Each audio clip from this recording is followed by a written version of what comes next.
Well, my thanks to my viewers for your responses to the program. One viewer sent me an email which caught my attention, in which he said, and I quote, "Since the days of Joseph in ancient Egypt, droughts have periodically rationed water and food supplies for human beings and wildlife.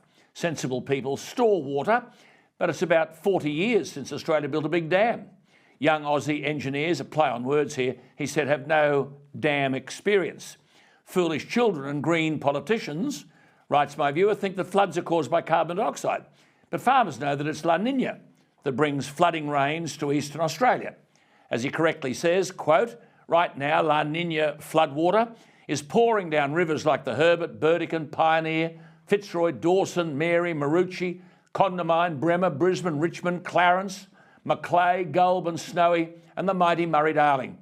And our few dams," he says, "and weirs are now spilling too much water." Unquote. Now, of course, all that is allowed to flow into the ocean, where we'll then desalinate it to bring it back on shore. Is it a rumour or reality that we're mad?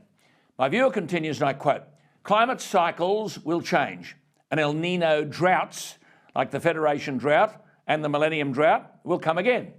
When that happens, we'll again find rivers dry, wetlands parched, crops desecrated, and water rationed because we didn't store enough La Nina water," unquote.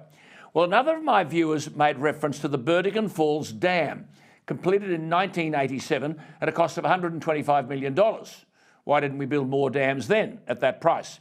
It was built to harness the mighty Burdekin River in North Queensland, which drains a water catchment comprising 7% of the state. Today, Burdekin Falls Dam on Lake Dalrymple is the largest water storage asset in Queensland. However, during the recent La Nina, water cascaded over the dam's spillway. How much? Well, let me put it this way. The Burrinjuck Dam is almost 4 hours from Sydney. Construction of the dam began in 1909.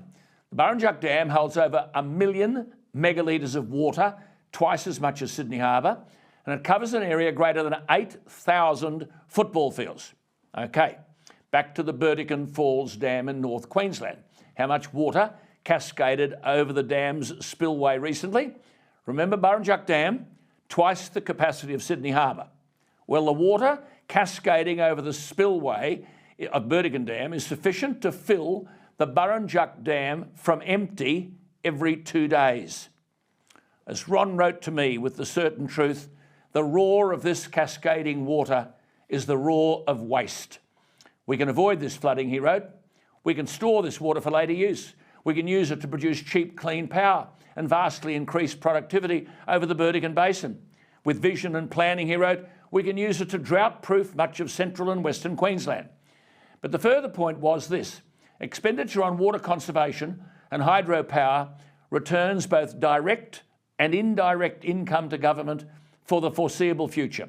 And the jobs generated are tax-paying jobs, not taxpayer-funded jobs, like those created by never-ending subsidies and targets designed to force-feed renewable energy in a doomed attempt to limit global warming. As Ron writes, conserving flood flows in increased water storage is a win for the environment, a win for the government, and a win for regional communities. If we want water in drought times, he said, we must harvest the floods. Well, the rain keeps coming down, doesn't it? But hardly any of it is being harvested. Well, may we say, the sound of the rain falling is certainly the roar of waste.